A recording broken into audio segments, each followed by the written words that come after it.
Kata mama lele mwanangu na makata mama lele mwanangu subiani mama lele mwanangu makata mama lele mwanangu makata mama lele mwanangu subiani mama lele mwanangu. Emjo kaa kwa kule wamwagie hiyo dawa. Unaitwa nani? Juma. Juma. Sasa ulifikiri hivi vitu vya matiala hivi vitu vipo na sisi tupo kwa ajili ya kurekebisha tabia.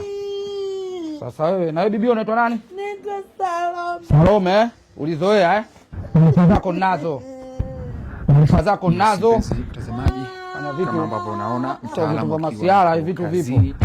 Kwa ajili ya unajisikiaje bwana Juma? Ile tego ambalo alikuwa unajisikiaje bwana Juma? Na kuweza unajisikiaje bwana inauma na sisha hawa ambao kwa ambao ni yote inabidi umheshimie mkeo. Wamwagie dawa. Wamwagie kule miguuni.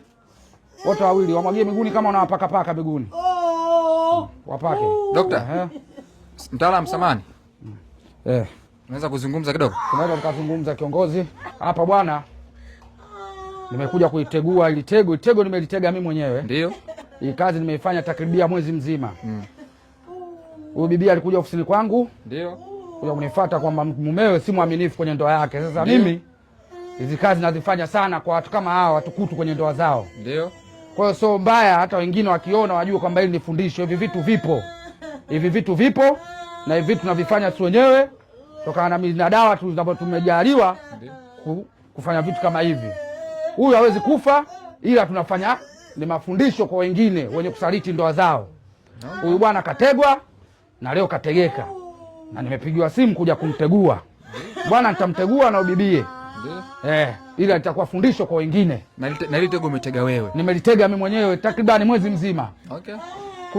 Kutokuwa na uaminifu bwana kwenye ndoa yake. Ndio. Okay. Ndio. Pole na kazi. Kazi nimepoa kiongozi. Kazi ina ugumu kiasi gani? Kazi haina ugumu. Kwangu mimi kigumu chepesi. Ndio. Kutokana na hizi kazi sio leo wala jana kufanya. Mimi hizi kazi nazifanya sana. Okay. Wala hakuna ugumu. Ndio. Ni vitu tu ukipokuwa mwaminifu kwenye ndoa yako na vitu vinakuwa ndo kama hivi. Okay, sawa. Wakati ule bibi amekuja kwako kukuambia anataka umfanyie kazi, labda tuambie ile situation ilivyokuja. Alikuja akakwambiaje kwambiaje?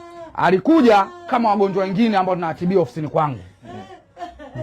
Ndio. Alikuja kama wagonjwa wengine ambao tunawatibia ofisini kwangu. Kaja kanaelezea shida yake, nikamwambia shida yako inatekelezeka. Nikamwambia wewe kinachotakiwa vitu vingine ni vya ofisi. Sababu kwa shida kwa siwezi kusema.